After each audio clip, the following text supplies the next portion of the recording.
Hello friends, so rules of dimensioning. So if you are a civil engineer and you want to use AutoCAD or your drawing, then this is for you. It's a basic thing and you must know how to dimension properly.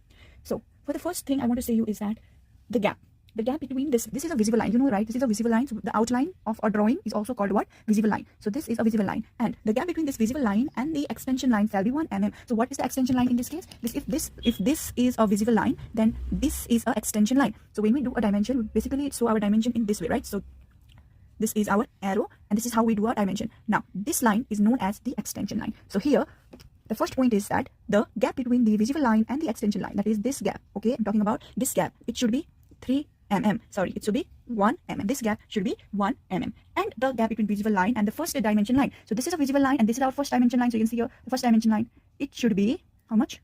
This gap should be 10 mm. This is the second important point. And the gap between the parallel dimension line should be 6 mm. That is, if you see here, this is one dimension line and another, and both of them are parallel. So this gap between two parallel dimension line should be 6 mm. Okay, it should be 6 mm. There's a minimum it should be 6 mm. All right, or you can say that this gap also should be 6 mm. Same thing.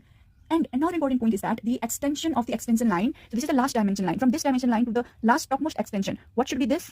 So basically the extension of the extension line behind the last dimension line should be 3 mm. This should be 3 mm. Now in case of curve, we know this is called what? This arrow is called leader, L-E-A-D-E-R, and this is a horizontal line. So this horizontal line length is 3 mm. Okay, so this horizontal length will be 3 mm. Similarly, if you see this leader line, so I'm making a separate line over here. This is the leader line. This should be inclined at an angle greater than 30 degree. The leader line should be inclined at an angle greater than 30 degree.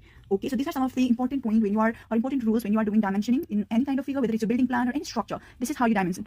And other important features, like every feature must be dimensioned and positioned only once. So if I have dimensioned this portion once, then I don't have to again show the dimension bottom like twice. I don't want to show the same dimension twice. And the position of the structure should be only once. The position also should be shown only once, and every feature must be dimensioned where its safe source. For example, there is a circle, maybe, right? But this circle is not visible, right? So how can I dimension? Like, there is some invisible circle, and I'll just write here r is equal to something. This is not valid.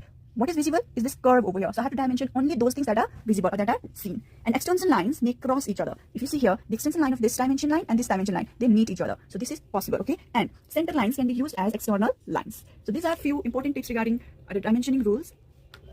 Thank you so much.